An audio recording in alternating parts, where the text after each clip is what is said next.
Gracias, Elimar. Bienvenidos nuevamente a Última Palabra. La semana ha abierto con una serie de expresiones por parte de nuestro gobierno que parecerían contradictorias con cosas que nos dijeron antes. Yo creo que usted en su casa ya no sabe ni qué creer con esto de la energía eléctrica. Se ha hablado de un aumento en la tarifa base y nos han hablado de cómo se descompone o se desglosa este aumento. De hecho, la pasada semana yo estuve aquí diciéndoles, miren, parte de este aumento sería para Luma, esta parte será para Genera, esta parte para la autoridad, y lo desglosamos. Pero hoy, miren, hoy le añaden un nuevo ingrediente a la sopa energética, y es que el gobierno dice que no hay otra opción que pagar las pensiones también con un aumento en esa tarifa. Esto es algo que ya habíamos hablado anteriormente. De hecho, si ustedes recuerdan, para el mes de abril, la gobernadora hizo declaraciones con respecto a este tema, y ella fue sumamente enfática cuando habló del tema de las pensiones, en decir: no vamos a estar aumentando la tarifa, esto no va a ser requerido.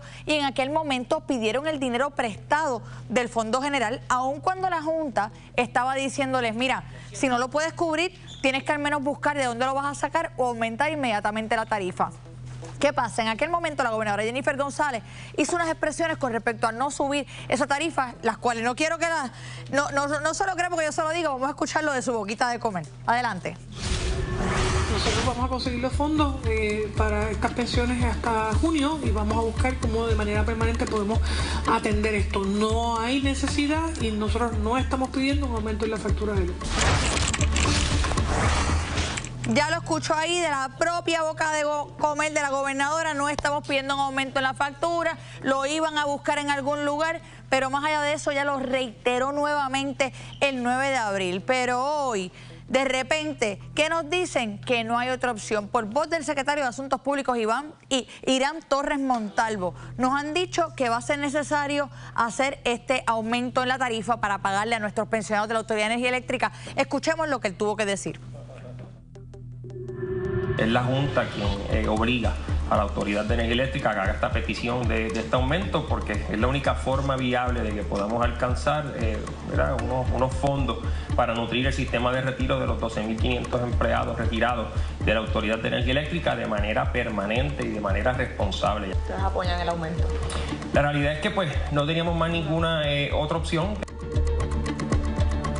En un momento donde el país vive con toda esta incertidumbre de lo que pueden ser las consecuencias de un aumento tarifario, más allá de eso, lo que se ha perfilado como este aumento, lo que se ha propuesto que sea, es significativo tanto para clientes residenciales, pequeños y medianos negocios en Puerto Rico. Y este impacto no solamente se va a ver en los servicios que reciben las personas, sino también en cuán competitivos podemos ser para la atracción de inversión o de negocios en Puerto Rico. Aquí el tema se está trabajando livianamente. A mí me parece vergonzoso, me parece triste y me parece que le hace un flaco servicio al país el continuar con este cambia y cambia, generando expectativas, creando unas narrativas que luego entonces se contradicen una y otra vez.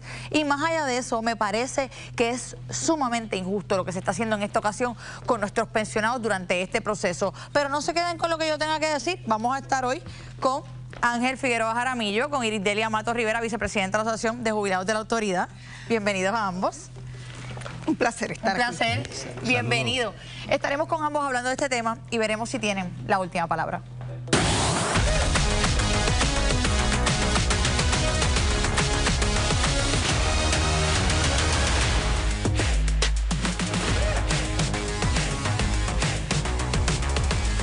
Bueno, bienvenidos a ambos. Este tema, la realidad es que pica y se extiende, lo hemos alargado por muchísimo tiempo. En el tema particular de los pensionados, ha sido un tema donde han habido tantas y tantas contradicciones. El gobierno ha hecho unas declaraciones en un momento y ahora parecen haberse montado en la guaguita del aumento de la tarifa base para decir, aprovechen, incluyan eso ahí y que no parezca que es nuestra responsabilidad. Háblenme un poquito de cómo ustedes ven esta situación, pero más allá del diagnóstico, posibles soluciones a la misma. Se peleen, no se peleen. Mira, la realidad es que, como tú dijiste, esto se está discutiendo muy livianamente y hay que buscar, no el diagnóstico, sino los responsables de un proceso. Desde el 2017 la Junta de Supervisión Fiscal tenía conocimiento de la situación fiscal del sistema de retiro y era el ente que se trajo para atender eso. No hizo nada. A pesar de las múltiples comunicaciones que se le enviaron a la jueza Telesur inclusive, llegó la descapitalización del sistema de retiro y ahora de un 65% que el mismo fondo proveía para pagar pensiones hay que buscar al 100%. a consecuencia de una junta que no hizo nada. Bajo la supervisión de ellos ocurrió esto. Ocurrió eso. Ahora bien, el otro elemento que también está desangrando las arcas de la Autoridad de Energía Eléctrica es que el 97% de la tarifa básica está pasando a los 2 operadores privados, que era de donde se nutría también la aportación patronal. ¿Qué significa esto? Que los operadores privados han tragado el 97% del presupuesto de la autoridad. Y no hemos ni hablado de estos aumentos que están solicitando ahora, Claro, que están duplicando sus presupuestos. Entonces, ante no querer asumir responsabilidad la Junta de Supervisión Fiscal y el gobierno de Puerto Rico, pues ahora se inventa, vamos a aumentar la tarifa para desviar la atención del tema de su irresponsabilidad o de su responsabilidad hacia los pensionados, donde nosotros hemos presentado propuestas. Propuestas, como dijiste, se transfirieron 600 millones a Luma fuera del contrato, ninguna responsabilidad legal para subsanar sus déficits. Pues entonces recuperemos eso de Luma. Segunda propuesta, que es promesa de campaña de la gobernadora. El contrato de Luma General nos cuesta 220 millones más que cuando estaba el modelo público. Pues entonces comienza con su promesa de cancelación del contrato, donde hay dinero disponible, y eso sin hablar lo que tú acabas de señalar, que Luma le está diciendo al país, vamos a aumentar en 11 centavos el kilovatio hora porque necesitan más chavos. Soluciones: cancelar la privatización, volver a posesionar la Autoridad de Energía Eléctrica, regresar a ese modelo público, capitalizar nuestro sistema de retiro. Con eso creo que hay soluciones. En lo que logramos esa transición, ¿cómo financiamos estas pensiones? Bueno, ahora mismo el gobierno está pidiendo prestado del Fondo General cada mes entre 25 a 30 millones para financiar las pensiones. Nuestros pensionados necesitan recibir ese dinero. Ese financiamiento fue en los últimos meses, pero anteriormente se sacaron fondos de reembolso para financiar.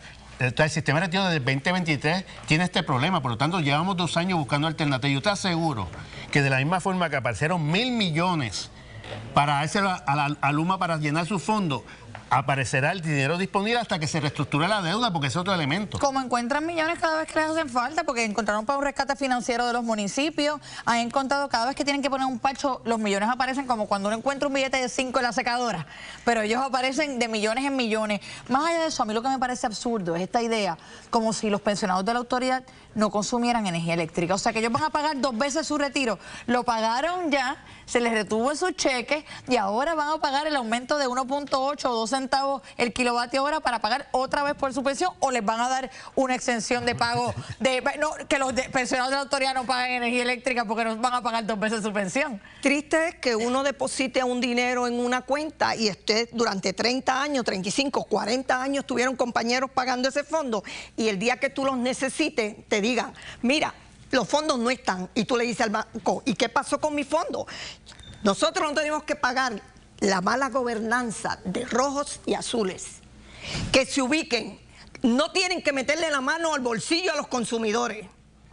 Aquí todas las soluciones que han presentado hasta ahora las pagamos nosotras, sea a través del aumento de la factura, sea a través del Fondo General, que son nuestras contribuciones también. Así que la irresponsabilidad, la mediocridad, la mala gobernanza la vamos a terminar pagando nosotros el pueblo, porque tampoco vamos a dejar a nuestros pensionados desprovistos de sus pensiones. Pero yo veo gente en la calle que quizás no entienden la envergadura de esto. Personas que trabajaron toda su vida, que reconstruyeron nuestro sistema energético cada vez que lo necesitábamos. Todas las quincenas les retenían de su cheque una porción que ellos trabajaron, pero que confiaron en que el gobierno lo iba a tener allí para cuando ellos se retiraran. Eso es como si usted va ahora, cambia su cheque, lo asaltan, le roban parte del cheque, la gente estaría indignada, le robaron su cheque. Pues le están robando el trabajo de toda una vida a nuestros pensionados. Nuestros pensionados necesitan seguridad y además de eso, dignamente que se le paguen sus pensiones. No tenemos que estar mendigando pensiones.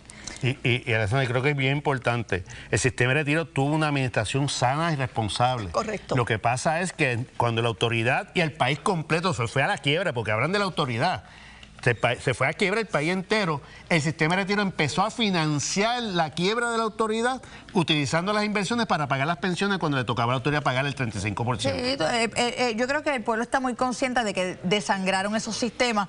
Más allá de eso, quería consultar con ustedes una cosita antes de que se me fueran.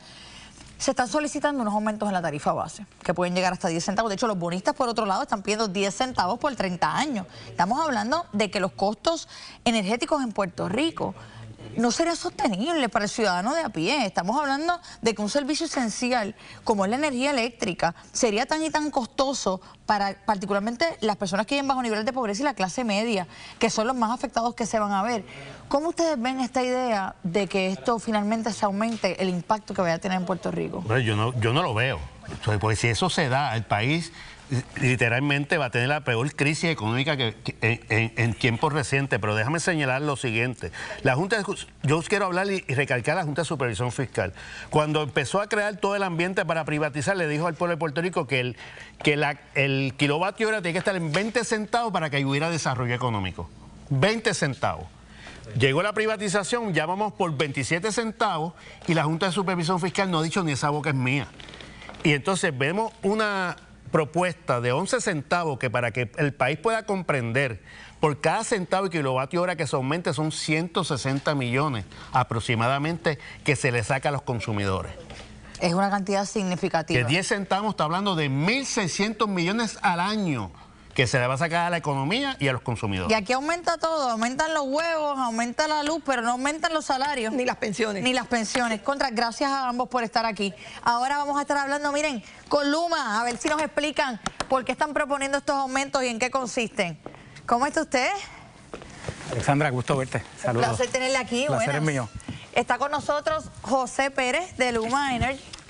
Bueno tenerle nuevamente aquí. Yo creo que usted tiene que tener ese plato lleno, ¿no?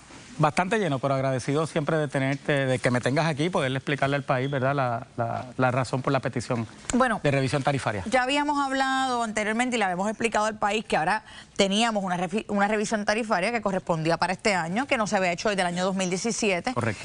Durante algunos meses no habían números para poder presentar concretamente de cuánto estábamos hablando. De momento, boom, nos revelan que están buscando un aumento de cerca de 10 centavos entre las diferentes entidades. Se ha desglosado esa propuesta, ese aumento, particularmente en lo que a Luma se refiere. Estamos hablando que cuando lo comparamos con el presupuesto anterior, estamos viendo casi más del doble del presupuesto. Sí. Yo lo primero que quisiera es que me hable un poquito sobre cómo se justifica el que se duplique el presupuesto de Luma de un año a otro. Yo creo que es importante destacar, Alexandra, que la petición de revisión tarifaria que se le hace a la consideración del negociado de energía, que al final del día es quien toma esta determinación, es algo que ya tenía que haberse dado hace más de 3 años atrás. Como tú muy bien sale, la ley 57, que es la que regula cada vez que se hace algún tipo de petición ante el negociado para revisar la tarifa, establece que por lo menos cada 3 años debe de hacerse.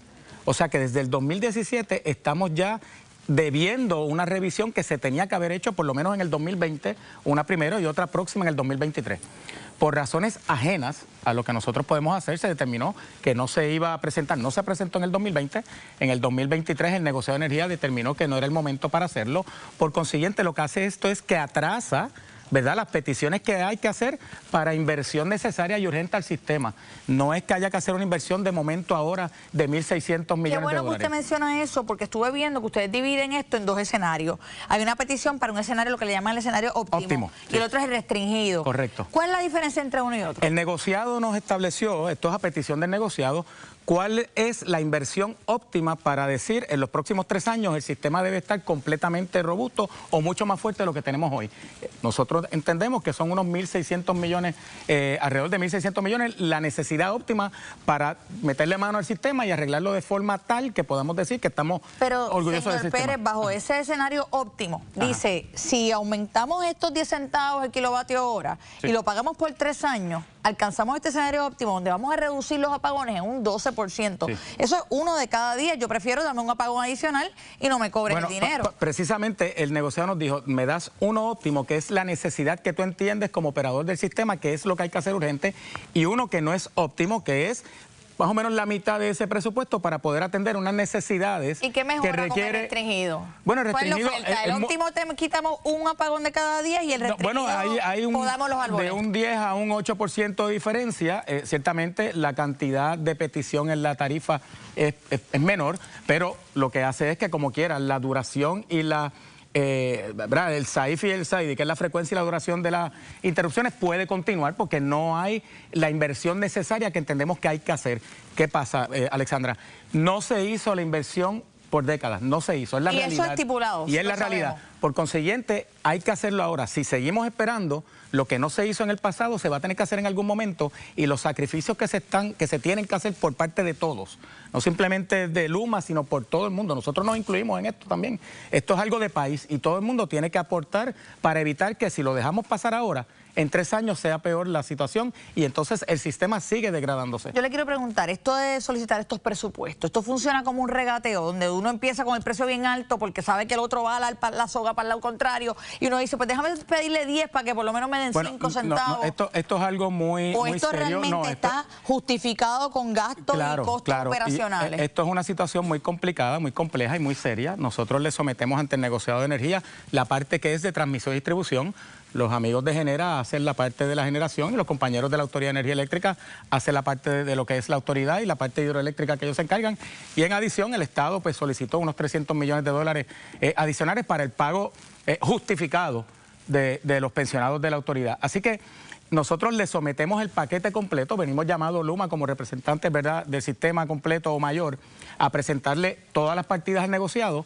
El negociado hace su determinación públicamente. Esto es algo que es bien importante destacar, y es que la transparencia que hay en este proceso no existía antes. Ahora hay vistas públicas, hay vistas técnicas. Está todo el pueblo pendiente. Y el pueblo puede participar, y no simplemente estar pendiente, pueden participar de los procesos y determinar y llevar su pericia para ver si lo que pide Luma, lo que pide Genera, lo que pide la autoridad, está basado en realidad, en hechos o no. Yo tengo una pregunta. Este proceso sabemos que puede durar unos 9 meses, entrevista pública y toda la cosa. Sí. Hay una partida que no logro entender y me gustaría que usted me la explique, es la de otros gastos. Es una partida de sobre 300 millones que apareció desglosada hoy en uno de los principales rotativos del país. Quisiera saber qué constituye otros gastos. Partida que el Estado envió, no que nosotros incluimos. Si lo vemos en pantalla, sí, la tengo aquí. Particularmente, búscame, ahí está el impacto tarifario estimado. Hay otra partida, sí, tengo otra gráfica donde son 382 millones. Mírela ahí. Esos 382 millones, dicen, hay una partida de otros gastos. Estás en la primera línea, ¿no? Sí. No es una petición nuestra, la petición nuestra es la de los 1.650 millones, okay. 1.615 millones está incluido. Los otros gastos siempre nos los dividieron en Luma, Genera, Autoridad, pero pusieron una de otros gastos. Sí, lo que pasa es que, como te dije en un principio, Alexandra, nosotros somos los que venimos llamados a incluir la petición que hace Genera, que Genera pues en su momento, ¿verdad?, podrá explicar. Sí, ustedes presentan el paquete completo. El paquete completo, y el nuestro es los 1.615 millones. Pero ¿a quién corresponden esos 382 de otros gastos? Entiendo que si es la petición adicional que hizo el gobierno, como te dije, para poder pagar las pensiones de los amigos jubilados, debe de ser esa. No, porque aparece una cantidad distinta en una tercera tabla donde están las pensiones por 307. Pues ese de otros gastos, no tengo la información específica ahora, pero no es parte de lo nuestro. ¿Ve? Está ahí, es sustancial. Ponen 307 millones para el costo de las pensiones. De las pensiones, sí. Pero hay una de 382 millones, aparte dice otros gastos, pelado. Bueno, la Autoridad de Energía Eléctrica pidió, la autoridad tiene un presupuesto aproximado de 50 millones, solicitaron 300 millones adicionales para el pago de pensiones y 100 millones adicionales, son 450 millones más o menos que la autoridad pidió. ¿Podríamos llevarnos designación que luego usted me llame y me envíe la información de qué corresponde eso? Considéralo hecho, claro que sí. Porque me gustaría darle esa información a la gente. Claro, con gusto. Entonces, otra pregunta, ahorita usted me ha comentado, me decía, mira, los amigos de Genera, los compañeros de la autoridad, claro, hay un issue que nunca quedó resuelto y me gustaría que le podamos poner un punto final. El último apagón que tuvimos, yo creo que fue como el 20 de junio, ajá, donde había esta discrepancia. Por un lado, Genera decía, esto fue culpa de Luma, que no hizo unas proyecciones adecuadas del gas licuado que íbamos a necesitar. Ustedes dijeron, mira, las proyecciones las hicimos correctamente, nuestro margen de error, mire qué poquito es, ustedes las tenían, ustedes son los que no pidieron el gas. En un por ciento es nuestro margen de error en los últimos años. Y yo pude corroborar que las proyecciones de ustedes en efecto han sido bastante certeras. Mi pregunta fue, ¿finalmente se adjudicó de quién fue la culpa? Bueno, eso, la Autoridad de Alianza Público-Privada nos hizo un requerimiento de información adicional, tanto a Genera como a la autoridad como a nosotros. Nosotros no somos los que controlamos el contrato de la compra de gas licuado. Nosotros hacemos unas proyecciones basadas en estimados históricos de qué es lo que se utiliza de gas. Ciertamente Genera, ¿verdad?, son los que manejan la generación y el gas en ese sentido. Así que nosotros pues seguimos diciendo, ¿verdad?, que las proyecciones fueron las correctas. está toda la información pública, la hicimos llegar a... Es que estas cosas una vez pasan del círculo mediático, se quedan ahí y no se adjudica responsabilidad. No, pero se está analizando, sé que la Autoridad de Alianza Público-Privada lo está viendo, pero nosotros esto no es óbice, ¿verdad?, para que sigamos trabajando en común. Lo que es la Autoridad de Energía Eléctrica, lo que es Genera y lo que somos nosotros, Ecoeléctrica y AES y los demás generadores pequeños privados, todos tenemos que trabajar en colaboración con el gobierno de Puerto Rico para poder... Esto es algo de país, tenemos que hacerlo todos juntos para poder subsanar cualquier situación que tengamos y llevar esto a lo que todos nos merecemos. Se me acabó el tiempo, pero es que no quiero dejarlo ir sin que me hable. ¿Cuál es su opinión? Aquí se habló de una generación temporera, una generación que parece que no va a llegar para la época de mayor demanda. De hecho, primero se dijo, y yo vi los informes que ustedes presentaron, de que iban a estar diciendo 18 meses esta generación temporera. Después se expidieron estos contratos, se hizo RFP por 2 años. El negociado dijo, aguántamelo ahí, porque tú vas a hacer esto por 2 años, si eran 18 meses lo que se requería. Y de momento hoy salen a decir que no, hasta el contrato por 10 años para Power Expectations. Yo quiero saber cuál es la posición de ustedes. Realmente, bueno, primero podemos hablar de generación temporera, un contrato de 10 años, eso es lo temporero en Puerto Rico. Bueno, yo lo que te puedo decir es que lo que nos corresponde a nosotros es validar, ¿verdad?, que esa generación pueda estar disponible en su momento. Nosotros hacemos el trabajo de la interconexión junto a ellos, poder... ¿Está listo Power Expectation para proveer esa energía? Mira, yo realmente no te sabría decir si la empresa está lista o no. Eso es algo que la generación, ¿verdad?, y el gobierno de Puerto Rico, que es quien llegó a ese contrato y hizo el RFP para eso, te pueden hablar. Yo lo que te puedo decir es que Luma está preparada para una vez se culmine cualquier proceso contractual con la empresa, se puedan dar los diseños técnicos para poder ingresar esa generación temporera al sistema que tanto es necesaria. Nosotros llevamos diciendo mucho tiempo que hay, ¿verdad?, un déficit de generación sustancial y serio. Que hay que atenderlo. Y hay que atenderlo de forma urgente. Antes que se me vaya, ¿usted le ha visto la cara a alguien en el negociado alguna vez? ¿Al negociado de energía? Sí, se las he visto. Esta institución para mí, en estos días, meten la mano en todo, toman tantas decisiones y nadie les ve la cara. Me encantaría ponerle una cara al negociado de energía, así que si nos están escuchando y pueden venir aquí, porque todos son comunicados y cartitas, pero tenemos que ponerle una cara, así como usted viene y da cara, así como viene la Autoridad de Energía Eléctrica, así como viene Lutier, como viene el SAL de Energía, el negociado que está tomando tantas decisiones, me gustaría también tenerlos aquí. Como te dije, Alexandra, esto es algo de país donde todas las partes que estemos involucradas, aunque tengamos diferencias, la diferencia no puede ser mayor que la necesidad del país. José, gracias por estar aquí. Gracias a ti, muy amable. Bueno, un caso ha conmovido a Puerto Rico. Todo el mundo está discutiendo el mismo desde diferentes puntos de vista. Este padre que ha asesinado al agresor de su hija. ¿Qué tú piensas de esto, Laisa? Bueno, Alexandra, definitivamente tema que se ha comentado y se va a seguir comentando. ¿Hasta dónde debe llegar el deber de un padre? Esa línea bien fina que hay entre la venganza y la justicia. De eso hablamos al regreso de la pausa.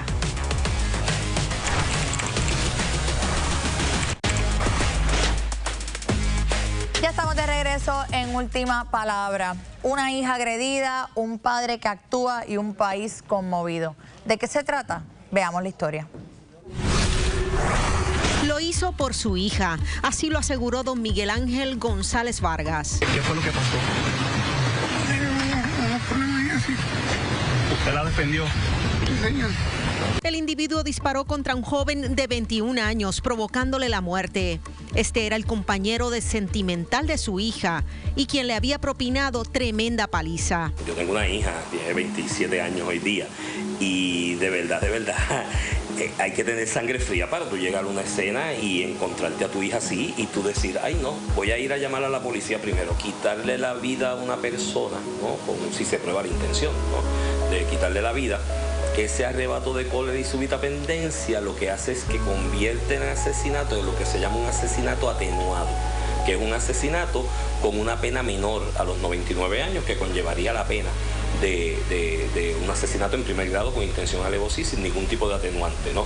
Ese asesinato atenuado, en esas últimas enmiendas se le estableció una pena fija de 15 años, que una persona sin antecedentes penales como es esta persona y con un informe social positivo podría cualificar para lo que se llama una sentencia improbatoria o una sentencia a prueba. El incidente ocurrió el pasado viernes en Arecibo. Luego de cometer los hechos, González Vargas se entregó a las autoridades. Su hija pidió ayuda a través de las redes sociales para costear la defensa de su padre. Las aportaciones ya superan los $71,000. Las circunstancias particulares de este caso, yo entiendo que es un muy buen caso para llevarlo por jurado. Yo creo que aquí hay unas circunstancias particulares de un mal social que es la violencia doméstica. La secretaria del Departamento de Justicia en un comunicado lamentó el incidente, reconociendo la profunda indignación y sentido de impotencia que generan las situaciones de violencia de género. No obstante, el llamado fue a confiar en el sistema judicial. Todo esto surge en momentos en que, según el informe anual del Mapa Latinoamericano de Feminicidios, revela que Puerto Rico se posiciona como la segunda jurisdicción con la tasa más alta de feminicidios per cápita en América Latina y el Caribe. ¿Qué hubiese hecho usted? ¿Tendrá la justicia la última palabra en este caso? Alexandra. Bueno, ya está con nosotros el licenciado Omar Barroso, abogado criminalista, para que podamos discutir este caso. Licenciado, bienvenido. Muchas gracias, Alexandra. Buenas tardes. Bueno, hablábamos fuera del aire sobre estas expresiones que se han hecho. Yo coincido con el licenciado en que esto es un muy buen caso para jurado. De hecho, yo creo que es la única vía para este caso. Hablemos un poquito de cómo lo ven. Pues la realidad es que es una situación bien complicada porque ¿sabe? El Estado no puede validar la venganza, ¿verdad? Pero también situaciones como esta no ocurren en el vacío, ¿verdad? Y pues este padre tiene que haber sentido un sentido de impotencia enorme, ¿verdad? Ante la situación por la que estaba pasando su hija. Su hija nunca había ido a hacer una querella en contra de este muchacho.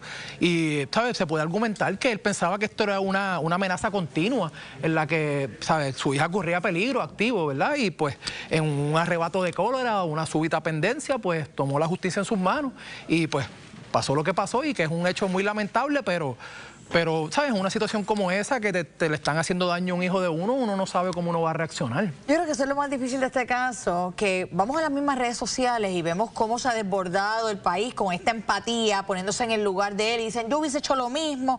Más allá de eso, yo creo también que hay un poco de falta de información adecuada sobre diferentes términos. Por ejemplo, la legítima defensa. Personas que han dicho esto es legítima defensa, que si nos vamos a los términos estrictos de una legítima defensa, vemos que esto no aplica en este caso. Bueno, lo que pasa es que tú podrías argumentar que es una defensa de terceros, ¿verdad? Y eso es uno de las modalidades de legítima defensa. Por eso mencioné que a lo mejor el padre se puede argumentar que el padre tenía esta impresión de que su hija corría activo, o sea, que el peligro no se había acabado con esa pela que le habían dado, que su hija corría peligro activo porque el muchacho lo podía haber cometido nuevamente, ¿verdad? Y pues se puede argumentar que él lo que hizo fue defender a su hija.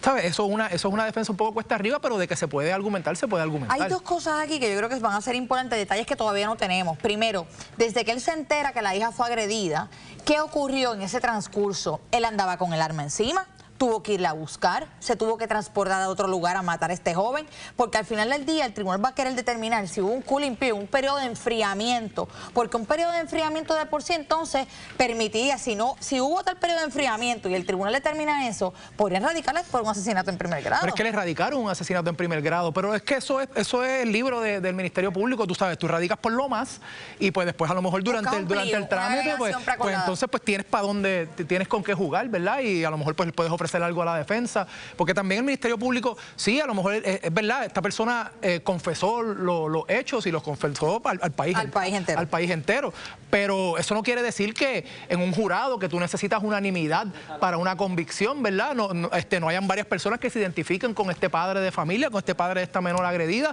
y pues no estén dispuestos a condenarlo a la cárcel. Y yo creo que usted ha dado en el clavo. En Puerto Rico para este tipo de delitos se requiere unanimidad del jurado, o sea que basta con voltear un solo jurado de sus pares, de personas que se pueden sentir en esa misma circunstancia y ponerse en esos zapatos, con que uno diga, tú sabes que yo no encontraré a este hombre culpable.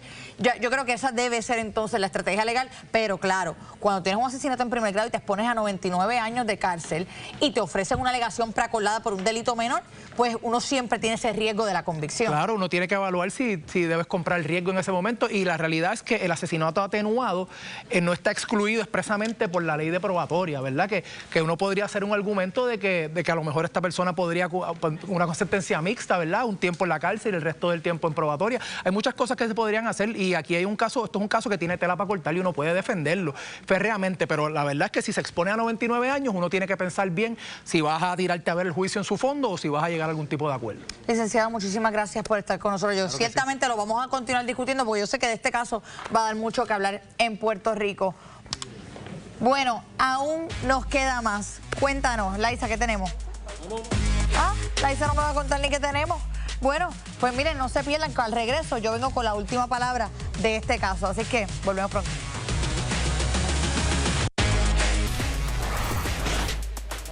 Regresamos. Antes de irme, quiero darles mi última palabra con respecto a este caso.